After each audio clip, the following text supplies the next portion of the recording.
So LED main beam bulb swap, take two. The original supplier of the bulbs in the last video never bothered to get back to me about the poor beam pattern, so I filed for a refund. In the meantime, I bought some different ones from a different supplier, so yeah, we're going to put them in. So they're hidden in behind this cap here. So the first thing is to undo that, and then we can get the side light bulb out, which is in the way, and then take the main beam bulb out and see about the swap over. So the side light bulb is right here in front of us. It's literally just a twist anti-clockwise and a pull out. You'll see that I've already got LED bulbs in my side lights. So that one's out.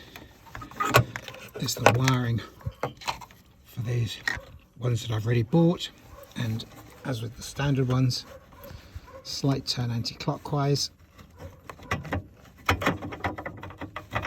and out they come. And here's the issue: although there appears to be a locking screw and so on, there's no way to adjust the alignment of the bulb compared to the alignment of the base on these original ones.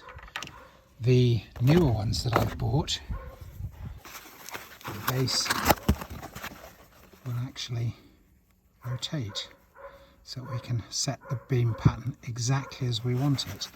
These ones that I bought previously, they're yeah, the beam pattern's like 45 degrees off horizontal, but basically upside down as well, so they're miles out.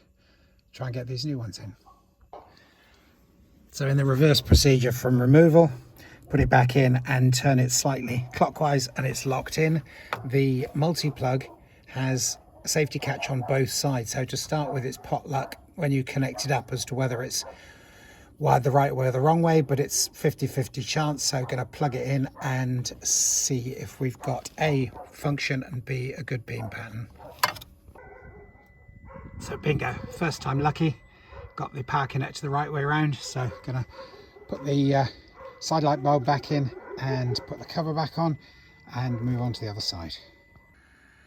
So I found that there's a little grub screw holding the base plate onto the bulb. And with a bit of trial and error, it's possible to undo the grub screw, turn around the base plate until the beam pattern is acceptable. They were hugely off horizontal and, as far as I can see, upside down, so they were working like dip beam bulbs. I've now got them basically turned around through best part of 180 degrees, so that the cutoff has the light above it and it's as flat as I can get it.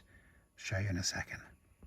So you can just see here how the cutoff on the main beam pattern is moving, setting it to as close to horizontal as I can, and then we're all good.